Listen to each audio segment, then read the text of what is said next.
Success point channel स्वागत है। मैं एस के सर आज सीडीपी का आपको बाल विकास के सिद्धांत चैप्टर नंबर 2 हम लोग आज इस वीडियो में चर्चा करेंगे।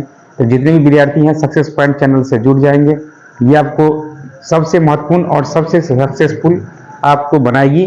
तो चलिए हम लोग सीटेट जुलाई के लिए महत्वपूर्ण सेशन को लेकर स्टार्ट कर रहे हैं। तो सही विद्यार्थी को इस चैनल को शेयर कर देंगे, अपने दोस्तों में एक दूसरे को शेयर कर देंगे और एक दूसरे के व्यक्तियों को कहीं सब्सक्राइब कर देंगे, जो चैनल अधिक से अधिक विद्यार्थियों के पास में पहुंचे। चलिए हम लोग शुरुआत करते हैं इस वीडियो में बाल विकास की सिद्धांत। अब देखिए बाल विकास की सिद्धांत क्या होती है। देखिए बाल विकास का सिद्धांत कई रूप से होते हैं। तो बाल विकास का सिद्धांत यानी विकास क्या होती है।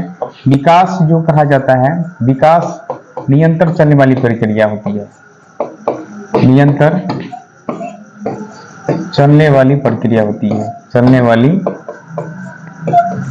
प्रक्रिया होती है।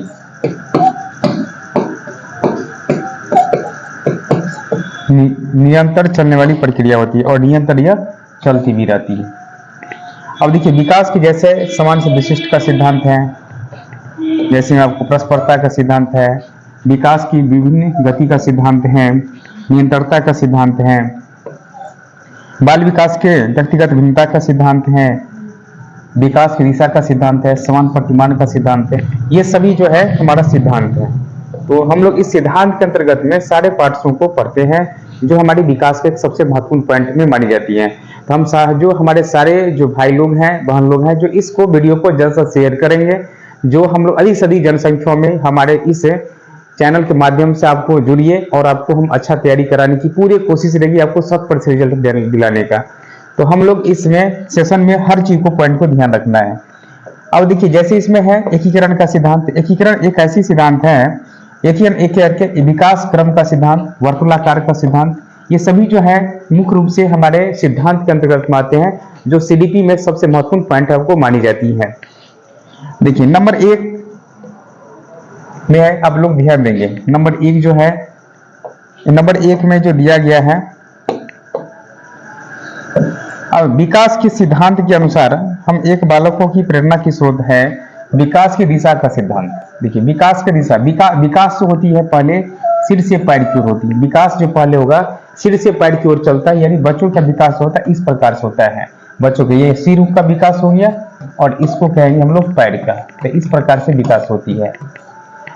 बच्चा सबसे पहले अपने सिर को हिलाते हुए फिर स्थिर करता अपने धड़ को। जब बालक पहले सिर को अपने स्थिर करते हैं, इसके बाद धीरे धीरे अपने धड़ को भी स्थिर करने लगे, उसके बाद शरीर के अन्य भागों को स्थिर करता है। तो ये सबसे पहले विकास जो होती है वो सिर से पैर की ओर होती है। विकास का काम है सिर से पैर की ओर, सिर से पैर की ओर विकास जो होंगे सिर से पैर की ओर होता है। ये सबसे महत्वपूर्ण पॉइंट होती है। विकास एक निरंतर चलने वाली सिद्धांत है, जो आपको पहली जो विकास की जो क्रम होती है वो आपको सिर से तब पैर की ओर होता है। देखिए अगर एक बालक का अगर दृश्य देखा जाए तो सबसे महत्वपूर्ण पॉइंट यहाँ पे ध्यान दीजिएगा कि अगर विकास की क्रम कहा जाए तो पहले बालक की नींद। देखिए बालक अपनी क्रियाओं के द्वारा, फिर अपनी क्रिया के द्वारा अपने पहले सिर को उठाने का प्रयास किया है, सिर के साथ साथ में अपने फिर शरीर के साथ अपने शरीर के स्थिर करके फिर वह चलना ही प्रारंभ करता है। इस प्रकार से जो ग्रोथ होते हैं बालकों का होता है, जो हम लोग कहते हैं सिर से पैर की ओर, सिर से पैर की ओर बालकों का जो विकास होता है सिर से पैर की ओर होती है। जो बालकों की गुणवत्ता को बेहतर बनाने के लिए, जिससे बालकों की एक पहचान निरंतर होगा, जो एक सटीक बातों को समझने की एक प्रेरणा देती है, जिससे बालक की पहचान एक अच्छा तरीका से होना चाहिए, ये बात को ध्यान रखना है। अब देखिए सबसे पहले महत्वपूर्ण पॉइंट को ध्यान देना कि विकास की जो दिशा की जो क्रम है उस पर ध्यान दीजिए। देखिए विकास की क्रम की जो सिद्धांत है उसको हम लोग कई शब्दों में उसे विखंडित करते हैं। देखिए सबसे पहले दिया है जो मस्तकोन्मुखी विकास, जिसको हम लोग कहते हैं सिर से पैर की ओर। इसी का दूसरा नाम है शीर्षगामी, इसी को हम लोग कहते हैं शीर्षगामी के नाम से जानते हैं। इसको हम लोग शीर्षगामी के नाम से जानते हैं। तो ये आपको ध्यान रखना कि जब विकास की दिशा सिर से पैर की ओर तरफ होती है तो इसे मस्तकोन्मुखी या कैपल कोडल के नाम से जानते हैं, या इसे शीर्षगामी के नाम से जाना जाता है। तो जब आपको विकास में ऐसे क्वेश्चन आए तो सबसे महत्वपूर्ण क्वेश्चन यहां से बनती है। देखिए अगला है आपको विकास जो है, विकास की जो क्रम जो दी जाती है उसको ध्यान रखिए। जो विकास आती है तो संयुक्त दूराभिमुखी, जब विकास का क्रम मध्य से बाहर की तरफ होता है या केंद्र से बाहर की तरफ होते हैं, या अनुक्रम या सेंटर या शुरू होता है तो बाहर की तरफ जो होता है यह समीप दूराभिमुखी प्रैक्सिमोडिस्टल के नाम से भी जाना जाता है। और इसको हम लोग कहते हैं संयुक्त दूराभिमुखी को कई नाम से कहते हैं। तो इसे अधोगामी भी कहते हैं, इसे अधोगामी भी कहा जाता है, इसे अधोगामी भी कहते हैं, या इसे अगर प्रश्न में लिखा रहे केंद्र मध्य बीच, तो वहां पे आंसर आपको आता है प्रॉक्सिमोडिस्टल के नाम से, या अधोगामी उसे कहते हैं, या संयुक्त दूराभिमुखी के नाम से भी जाना जाता है। तो ये सभी शब्द जो होते हैं, यह जो सभी है ये विकास है। इस शब्द विकास को जो हम लोग कहते हैं, इसे हम लोग कहते हैं अधोगामी या केंद्र से बाहर की ओर इससे बच्चों को विकास होती है। ये सबसे महत्वपूर्ण पॉइंट आपको मानी जाती है। अब देखिए निरंतरता का सिद्धांत। निरंतरता का सिद्धांत ये कहता है विकास निरंतर चलने वाली प्रक्रिया होती है। विकास जो है वो विकास निरंतरता का सिद्धांत ये कहता है कि विकास ये निरंतर चलने वाली प्रक्रिया होती है। विकास कोई समाप्त होने वाली प्रक्रिया नहीं है और निरंतर यह चलती रहे, जीवन पर्यंत चलता है। देखिए विकास का कहना क्या है कि विकास जो होती है तो विकास जन्म से मृत्यु तक होता है। विकास जो है जन्म से मृत्यु तक होता है। विकास जो होती है वो जन्म से मृत्यु तक होती है। जो माँ के गर्भ से जब बच्चों के विकास प्रारंभ होती है तो जीवन पर्यंत में मृत्यु जब हो जाए तो विकास समझिए आपकी समाप्त हो गई। तो विकास बाल विकास के सिद्धांत में का निरंतरता विकास सिद्धांत स्किनर महोदय ने ये बात कहा कि अनुसार बालक का विकास मंद जरूर हो जाता है परंतु बालक का विकास लगातार चलता रहता है। बालक का विकास जन्म से शुरू होकर लेकर जीवन पर्यंत में, जब तक जीवन है तब तक उनकी विकास होती रहती है। ये आपको स्किनर महोदय ने भी इस बात की चर्चा किया था। तो आप समझ गए कि निरंतरता का सिद्धांत कहा जाता है कि विकास एक निरंतर चलने वाली प्रक्रिया है और जीवन पर्यंत यह चलती रहती है। आपको देखिए, अब देखिए विकास का जो ये क्रम है, ध्यान दीजिए, ये जो है विकास की जो क्रम है वो अपने व्यक्तित्व के अनुसार उसमें विकास हो रही है कि बच्चों का विकास किस प्रकार हो, जैसे विकास होती रहे तो जैसे जैसे निरंतरता यह, इसी को हम लोग कहते हैं निरंतरता का सिद्धांत। इसी को कहते हैं हम लोग निरंतरता का सिद्धांत। निरंतरता का सिद्धांत कहा जाता है, निरंतरता का सिद्धांत कहते हैं। इसी को हम लोग कहते हैं निरंतरता का सिद्धांत के नाम से भी जाना जाता है, जो निरंतरता का सिद्धांत कहा जाता है। हमें कई संकेत में हमारे बिंदु और हमारे आकर्षक बिंदुओं के द्वारा उस छवि को पहचाना जाता है जिससे बालकों की एक पहचान एक अच्छी तरीका से होना चाहिए, जो एक गुणवत्ता तौर पे एक सबसे महत्वपूर्ण पॉइंट वहां पे मानी जाती है। अब देखिए अगला पॉइंट है समान से विशिष्ट क्रिया का सिद्धांत।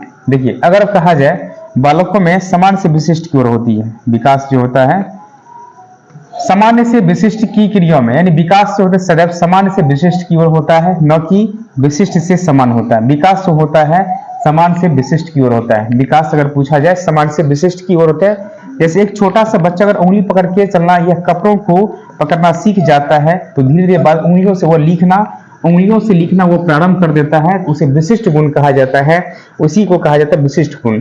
यहाँ पर देखिए हर एक ये बात जो कही गई है तो इसमें सबसे महत्वपूर्ण पॉइंट को ध्यान रखना है कि अगर हमें ये कहा, इसको हम लोग कहते हैं इसको सामान्य, इसको क्या कहेंगे सामान्य कहा जाता है, इसको सामान्य कहा जाता है और इसको विशिष्ट कहा जाता है, इसको विशिष्ट कहते हैं, विशिष्ट। अब देखिए जब बच्चे अपनी चीजों से समान तरीका से जब वो लिखने लगते हैं कई रूप में अपने समान तरीके से कपड़े को पकड़ना या उंगलियों से अगर लिखने की अगर प्रयास हो जाती है, प्रयास उसे हम लोग कहते हैं विशिष्ट कहते हैं। जो अपने कपड़ों को अगर पकड़ लिया जाता है तो हम लोग इस क्रियाओं को हम कहते हैं कि ये विशिष्ट प्रक्रिया है और ये जो है एक समान प्रक्रिया है। तो इस बात में समान से विकास जो होती है समान से विशिष्ट की ओर होती है। आपको समान से विशिष्ट, मूर्त से अमूर्त की ओर होता है, सरल से कठिन की ओर होती है। इस प्रकार से विकास सबको होती रहती है आपको। अब देखिए विकास पूर्वानुमान का सिद्धांत। अब देखिए विकास को पूर्वानुमान का सिद्धांत, देखिए विकास पूर्वानुमान कैसे, हम लोग जो है विकास पूर्वानुमान होता है क्योंकि हम पहले ही अनुमान लगा सकते हैं कि विकास किस दिशा में ज्यादा हो रहा होगा।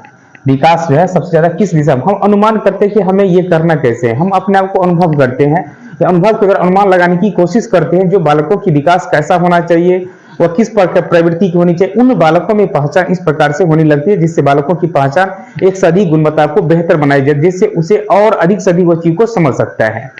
अब देखिए इसी में कहा गया कि विकास जो होता है अनुमान लगाकर हम पूरा अनुमान लगा सकते हैं, पहले का अनुमान लगा सकते हैं, क्योंकि विकास किस दिशा में जाता है, कैसे होता है, वो बच्चे की विकास किस तरफ हो जा रही है, वो किस ओर मुड़ने वाली है, कैसे वो जा रही है, किस प्रकार से जा रही है, वो सभी बातों की जो सिद्धांत जो है ये अनुमान लगाया जा सकता है। अब देखिए अगला है आपको एकीकरण का सिद्धांत। अब देखिए एकीकरण के सिद्धांत में ध्यान दीजिएगा। देखिए एकीकरण के सिद्धांत क्या कि बच्चों में एकीकरण का गुण पाया जाता है, बच्चों में एकीकरण का गुण पाया जाता है। बच्चों में अगर पूछा जाए तो एकीकरण के गुण पाई जाती हैं जब हम किसी एक काम को करने के लिए अपने हाथ पैर को एक साथ मिलाकर काम करते हैं तो वह एकीकरण का सिद्धांत कहलाता है। जब सभी हाथ को पैर को एक साथ जब मिलाकर हम काम किया जाता है, जब हाथ है पैर है और सभी को एक साथ अगर हम काम करना प्रारंभ कर देते हैं तो उस गति को या उस सिद्धांत को एकीकरण का सिद्धांत क्यों कहा गया। जैसे हम साइकिल चला रहे हैं तो साइकिल चलाना हमें हो गया एकीकरण, यानी हाथ पैर सभी को एक साथ मिला करके साइकिल का अगर प्रयास कर रहे हैं तो वह उसे हम लोग कहते हैं एकीकरण का सिद्धांत। आप लोग समझ गए होंगे कि एकीकरण का सिद्धांत किसे कहा जाता है। जैसे साइकिल चलाना, कार चलाना, ये सभी जो है एकीकरण का सिद्धांत में। देखिए प्रत्येक व्यक्ति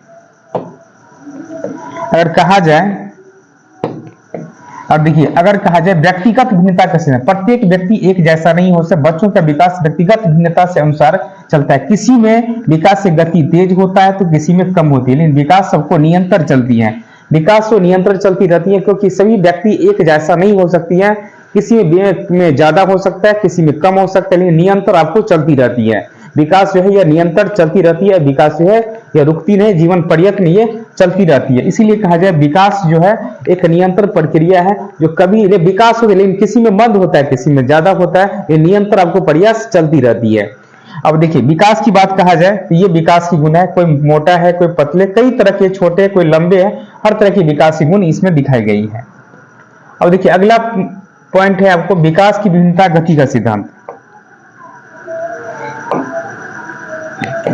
अब देखिए विकास की गति, विकास की विभिन्न गति का सिद्धांत। देखिए डगलस और हॉलैंड ने यह बात की चर्चा किया कि विकास की गति सिद्धांत के अनुसार शैशवावस्था में बालक का विकास तीव्र गति से, जबकि बाल अवस्था में विकास मंद गति से, किशोरावस्था में विकास दोबारा तीव्र गति से होता है। देखिए बालकों की जो विकास की जो गुणवत्ता होती है वो कभी ज्यादा कभी कम, जो शैशवावस्था में जो शारीरिक विकास होती है उसमें आपको ज्यादा होंगे, फिर धीरे बाल अवस्था में कम होंगे, फिर किशोरावस्था तीव्र गति होता है। इसी प्रकार से कभी कम कभी ज्यादा जो विकास होने की एक प्रवृत्ति है जो आपको कहा गया था व्यक्तिगत भिन्न। प्रत्येक व्यक्ति एक जैसा विकास नहीं हो सकता है, प्रत्येक व्यक्ति एक जैसा नहीं हो सकते हैं, उसमें भिन्नता पाई जाती है, उसमें एक से स्वरूप अलग पाई जाती है, जिससे उसे बच्चों की पहचान, उनकी गुणवत्ता को पहचानना और उनके एक जैसा ही व्यक्तिगत भिन्नता के रूप में पाई जाती है। यह था आपको व्यक्तिगत भिन्नता का सिद्धांत। अब देखिए अगला पॉइंट है वर्तुलाकार का सिद्धांत। विकास जो है वर्तुलाकार होता है, न कि रेखीय होता है। अब देखिए विकास जो है, विकास ध्यान रखेंगे, विकास वर्तुलाकार बनाम रेखीय प्रगति का सिद्धांत। देखिए विकास जो होंगे एक ऐसे इस प्रकार से और इस प्रकार से विकास होता है, और ये कहा जाए विकास की क्रियाएं सीधी ना होकर एक रेखीय नहीं होंगे। और विकास कैसे होंगे, विकास होता है ये चरम से ढलान की ओर, चरम से ढलान की ओर, चरम से ढलान की ओर। विकास जो होते हैं वर्तुलाकार होती है, चरम से ढलान की ओर होती है, ये व्यक्तित्व का। देखिए अगर विकास के दौरान कुछ अंगों का विकास बहुत तीव्र गति से, तीव्रता के साथ होता है और कुछ अंगों का मंद गति से होता है, जिन अंगों का विकास तेजी से होता है बीच बीच में तब तक रुक जाता है जब एक की अन्य अंगों का विकास संतुलित नहीं हो जाता है। इस प्रकार से तीव्र मंद परिवर्तन में एक चक्र इसलिए देते जिसको चक्राकार वर्तुलाकार भी कहा जाता है। और क्वेश्चन एग्जाम है तो याद रखना कि उसे वर्तुलाकार कहते हैं। इसका जो विकास होंगे वो विकास इस प्रकार होते हैं, चरम से ढलान की ओर होता है। नौ की अगर आपको याद रखना है तो विकास जो है वो एक रेखीय नहीं होता, इस प्रकार से विकास नहीं होंगे आपको, और विकास होंगे तो चक्राकार या वर्तुलाकार होंगे, वो चरम से ढलान की ओर होती है। अब देखिए विकास अंतर संबंध परस्पर का सिद्धांत। देखिए अंतर संबंध है परस्पर का सिद्धांत। देखिए अंतर संबंधित परस्पर का सिद्धांत। अंतर संबंधी माने होता है एक साथ, अंतर संबंधी मतलब होता है एक साथ, अंतर संबंधी मतलब एक साथ, परस्पर माने जोड़ना, परस्पर का अर्थ होता है जोड़ना। विकास देखिए बाल विकास के सिद्धांत में परस्पर एक साथ सिद्धांत थॉर्नडाइक ने कहा था, और थॉर्नडाइक जो है अमेरिका मनोवैज्ञानिक थे, ये अमेरिका मनोवैज्ञानिक थे, थॉर्नडाइक आपको अमेरिका मनोवैज्ञानिक थे, और अपने बातों को वह जिक्र किया कि अगर विकास की गुणवत्ता को अगर बेहतर किया जाए तो उनकी छवि, उनकी आकृति, उनके गुण, ये सभी आपको दिखाने की चेष्टा करने लगती हैं। तो इस बात को कहा कि एक दूसरे के साथ आपको संबंध होना चाहिए, सभी विकास एक दूसरे परस्पर संबंधित होते हैं, लेकिन यदि एक भी विकास सही रूप से नहीं हुआ तो बालक का संपूर्ण विकास सही नहीं माना जाता है। देखिए शारीरिक विकास होगा तो शारीरिक के साथ साथ में आपको मानसिकता होंगे, सामाजिक विकास होगा, संवेगात्मक होगा, यानी सभी एक दूसरे से मिलाजुल, एक दूसरे पर जुड़े हुए हैं, एक दूसरे परस्पर एक दूसरे से संबंधित या जुड़े हुए हैं। शारीरिक है तो समाज के साथ है, मानसिक है, शारीरिक है तो मानसिक है, मानसिक है तो सामाजिक है, सामाजिक है तो संवेगात्मक है, सब एक दूसरे से जुड़ा। इसीलिए कहता है अंतर परस्पर के सिद्धांत में ये बात कही गई, विकास में जो शारीरिक होंगे, मानसिक होंगे, संवेगात्मक होंगे, सामाजिक होंगे, कई तरह के ऐसे स्वरूप को एक साथ में नियंत्रित विकास की जाती है, जिससे बच्चों की एक पहचान और विकास होने लगती है आपको। अब देखिए, अब कहा गया कि विकास के कर्म का सिद्धांत, ध्यान दीजिए, विकास से कर्म का सिद्धांत। देखिए विकास के कर्म का सिद्धांत, देखिए विकास के कर्म के सिद्धांत में इस वाले सिद्धांत को कहना है कि बालक का विकास लगातार होता रहता है एवं परंतु निश्चित क्रम में होता है। निश्चित क्रम से अर्थ यह होता है बालक का विकास पहले गर्भावस्था में, फिर शैशवावस्था में, फिर बालावस्था में, फिर किशोरावस्था में, इसी क्रम में बच्चों का विकास होता है। जो हम लोग शैशवावस्था को संवेदी अवस्था भी कहते हैं, संवेदी अवस्था कहते हैं, बाल अवस्था को मूर्त अवस्था भी कहते हैं, और किशोरावस्था को अमूर्त अवस्था भी कहते हैं, उसे अमूर्त अवस्था के नाम से भी जानते हैं। अगर इस प्रकार से भी आपको क्वेश्चन एग्जाम में पूछी जाती है।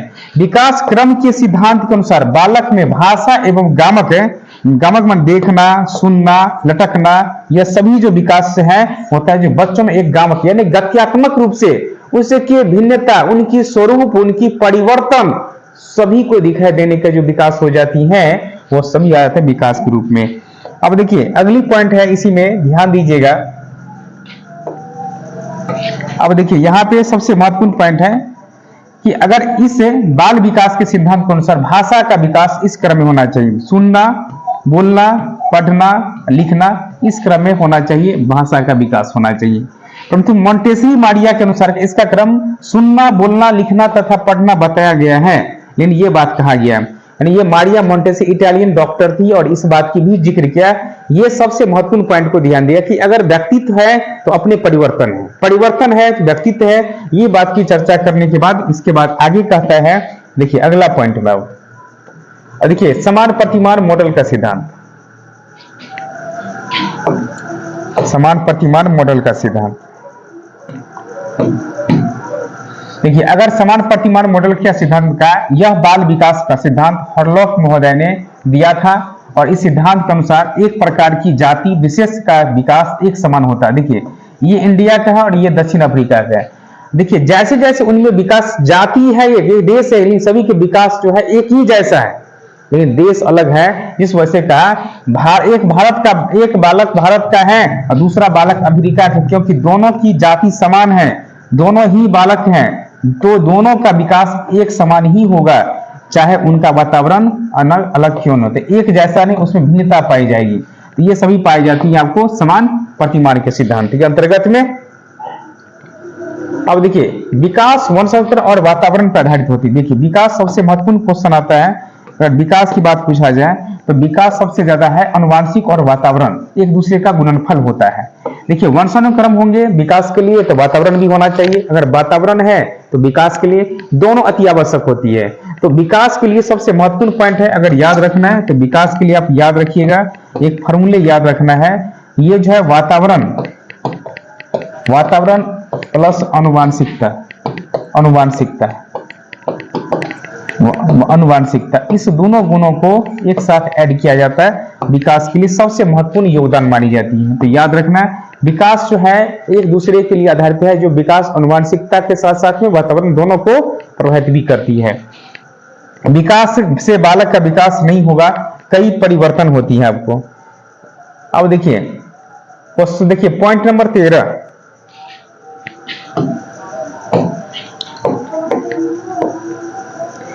परिपक्वता का। देखिए परिपक्वता और अधिगम का सिद्धांत, देखिए परिपक्व माने क्या, निचोड़ माने अपने आप में परिपक्व, यानी जब बच्चे उस उम्र में आएंगे तो धीरे धीरे परिपक्व होने लगते हैं, अपने निचोड़ हो जाते हैं। वृद्धि और विकास की प्रक्रिया, वास्तव में परिपक्वता और अधिगम का विकास ही होता है।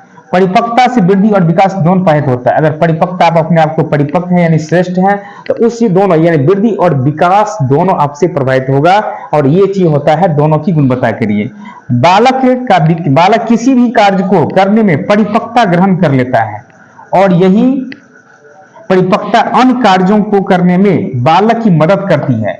उदाहरण में यदि कोई बालक किसी कार्य को करने के लिए अभिप्रेरित है और वह भौतिक रूप से तैयार नहीं है, तो वह बालक उस कार्य को करने में असमर्थ ही रहेगा। देखिए इसलिए कहा गया कि अगर परिपक्व है, अपने आप को वह निचोड़ नहीं है, अपने आप को गुणवान नहीं है, तो कार्य करने में असफल भी हो सकता है, इस बात का भी उल्लेख किया।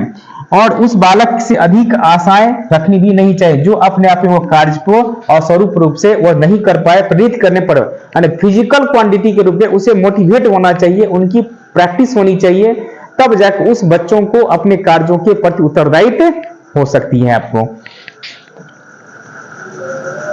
अब देखिए यहां से प्रश्न है, आपको ध्यान दीजिए, सभी विद्यार्थी ध्यान देंगे। देखिए आपको पहला प्रश्न है, ध्यान दीजिए।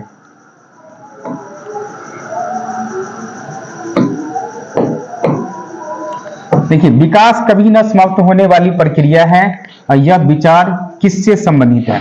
तो देखिए एकीकरण का सिद्धांत है, अंतःक्रिया का सिद्धांत है, अंतःसंबंध का सिद्धांत है, निरंतर परस्परता का सिद्धांत। विकास कभी समाप्त होने वाली प्रक्रिया नहीं और निरंतर चलने वाली प्रक्रिया है, इसे कहते हैं निरंतरता का सिद्धांत। तो इस प्रकार से क्वेश्चन को डील करना है आपको। देखिए क्वेश्चन नंबर ध्यान दीजिएगा, बहुत ही महत्वपूर्ण क्वेश्चन है, इसी को ध्यान रखिए। देखिए यहाँ पे क्वेश्चन है, ध्यान देंगे सभी विद्यार्थी।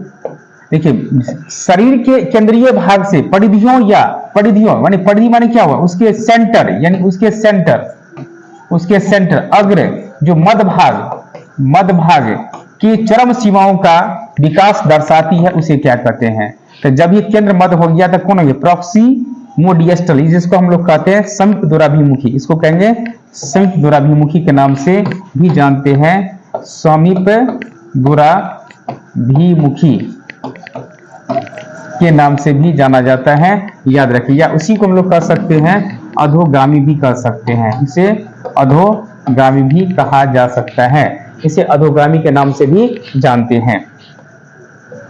क्वेश्चन नंबर देखिए, अब यहाँ पे क्वेश्चन नंबर देखेंगे तीसरा,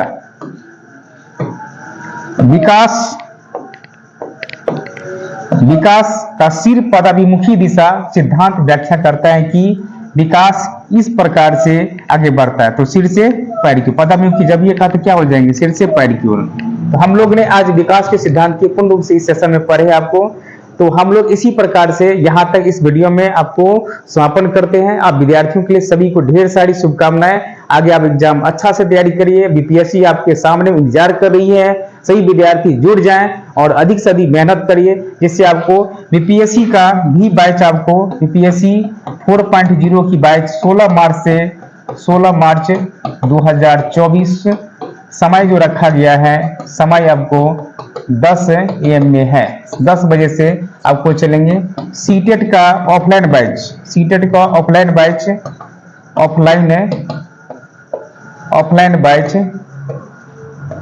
1 से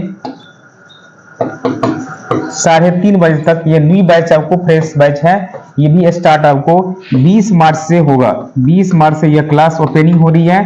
तो जो विद्यार्थी क्लास में अभी तक नहीं जुड़े हैं, बीपीएससी में आपको पूर्ण रूप से पूरे प्रैक्टिस आपको कराई जाएगी।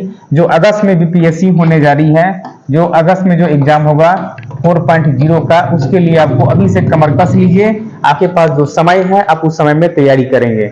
आप इस सभी कुछ जानते हैं, आपकी समय कम है, तो सही विद्यार्थी अधिक से अधिक मेहनत करिए, आपकी रिजल्ट निश्चित होगी।